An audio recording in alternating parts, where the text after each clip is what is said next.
they said to Jesus, "Sir, give us this bread always." They were looking for something, weren't they? And I was reading a bunch of articles this week on that whole topic, and I ran across an article on Somerset Maugham, Maugham.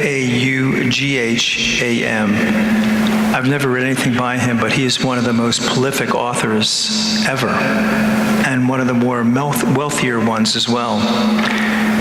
Well over 100 million copies of his books have been sold. Several of his books have been made into films. 80 of his short stories have been adapted for TV. And some of his books have also been put into plays. At the end of life, he said, I wish I had never written a single word. My life is nothing but misery. Interesting, isn't it?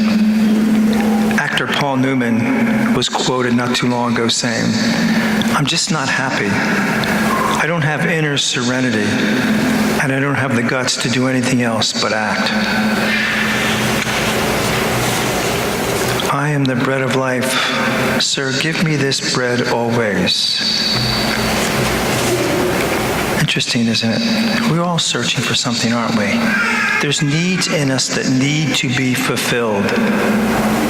And the world out there has all sorts of options for us. And Jesus said, "No, this is the bread you need, right here.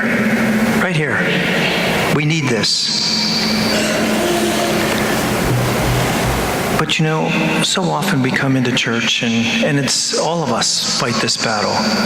We get filled with so many distractions, And our minds are anywhere else but here. Anywhere else but here. Knute Rockne, of course, the great coach from Notre Dame, the team was playing some team that they should have easily be beating, and they were losing by a substantial amount.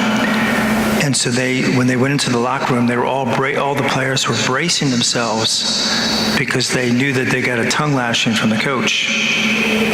So they're waiting for the coach to come in, and he never showed up.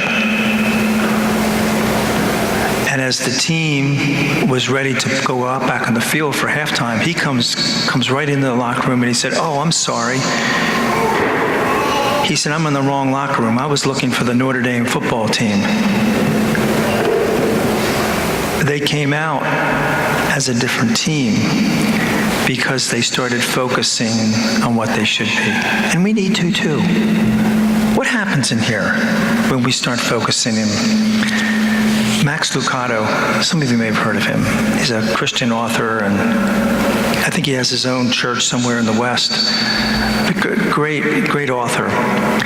He said he was in a plane one day, and he said, he flies all the time. And this was the rockiest flight he's ever been in his life. There was so much turbulence. Jumping the plane all over the place. He said a lot of them were sick. He said he had such a headache from just being bounced around. And he said the whole airplane was completely quiet because everybody was on edge, except for one man. He said, he was on the end, he was in the middle, and then 2 seats up on the end, in the middle seat, was also a man. He said he really couldn't even see his face. All he heard was, this guy's laughing and carrying on. And he's thinking, what's going on with him?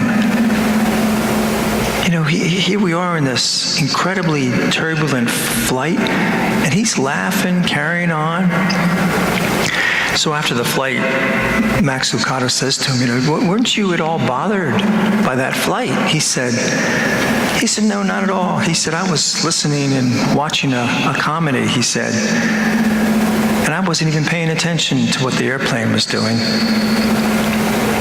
And he said, that's what our church is supposed to do.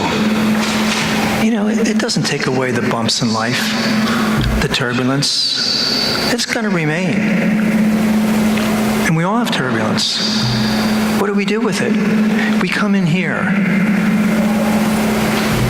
to give us some respite from that turbulence in life.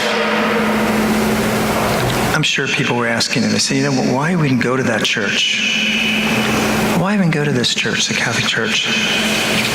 Just tell them, my friends, it's in this church that I receive the living God each week. And I need to receive him to get the strength for the week. Just simply tell them that. I receive the living God each week.